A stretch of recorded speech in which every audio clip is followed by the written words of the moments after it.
Το γκρουπ πλησιάζει, παρακαλείστε να κρατήσετε καθαρή τη διαδρομή του αγώνα.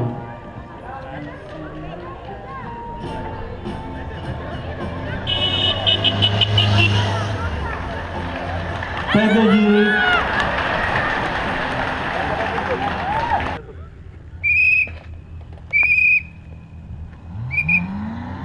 Κάτσε λίγο. Εντάξει με. Ναι.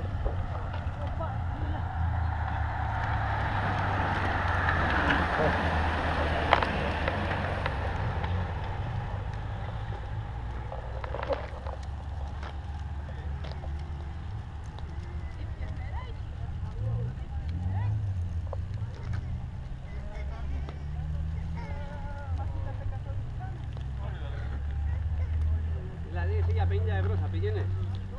Για ποιο, γιατί? Για έναν αγώνα, να καλύψει έναν αγώνα μια Κυριακή. Ανάλογα που είναι ο αγώνας. Αν ήταν βενζίνες και... Χωρίς βενζίνες. Τρεις γύρι, Και τις φωτογραφίες. τρεις γύρι, τρεις. Είναι ο δικός μας, πού είναι ο Δημητρής? Δεν τον είδαμε σήμερα. Το κάνουμε για το... Έμεινε. Όχι, είναι μέσα. Δύο γύρι. Μιλάμε.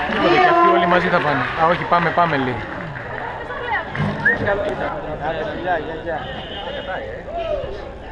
Ευχαριστώ. Πού είναι το παιδί, θα κατάει?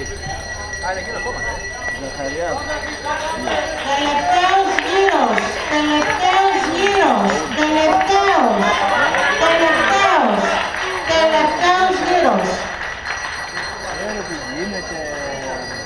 Έχει μείνει πίσω στην ουρά, είναι. Τι κάνει ρε, στην πίσω.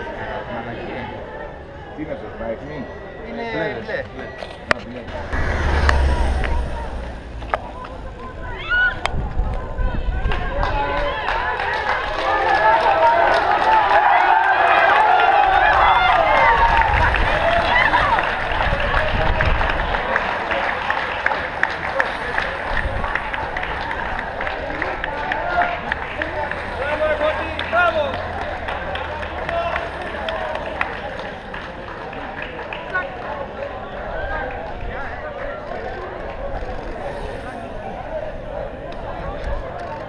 Τι έγινε?